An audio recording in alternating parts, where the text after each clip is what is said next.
Avec 4807 mètres d'altitude, le Mont Blanc est considéré comme le plus haut sommet d'Italie et d'Europe. Situé à la frontière entre la vallée d'Aoste et la Savoie, entre l'Italie et la France, cette masse de granit est l'un des sites naturels les plus importants de notre continent. Outre la primauté de la hauteur, cette montagne bien visible du côté français mais plus camouflée du côté italien, fut aussi la première à être escaladée jusqu'au sommet.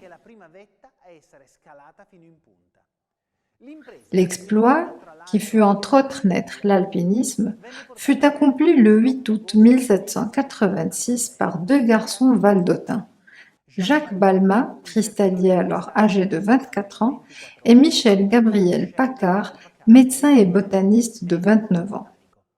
C'était Horace Bénédict de Saussure qui les avait poussés à cette aventure, un scientifique suisse qui admirait le Mont Blanc depuis sa résidence à Genève et rêvait de pouvoir l'atteindre un jour.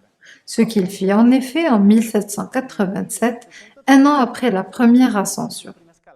Ces terres de pionniers des montagnes sont aussi la patrie d'une spécialité gastronomique.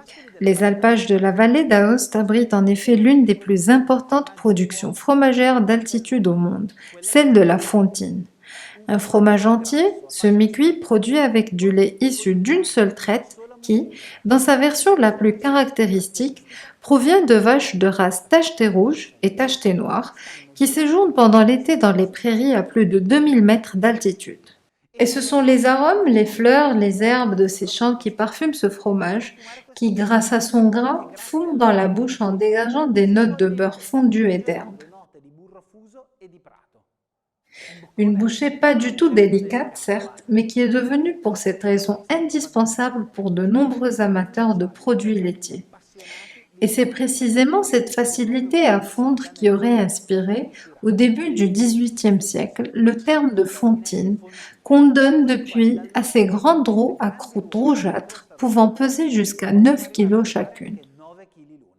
Et c'est toujours grâce à cette particularité que la fontine est devenue un ingrédient central et indispensable à plusieurs préparations locales et non locales.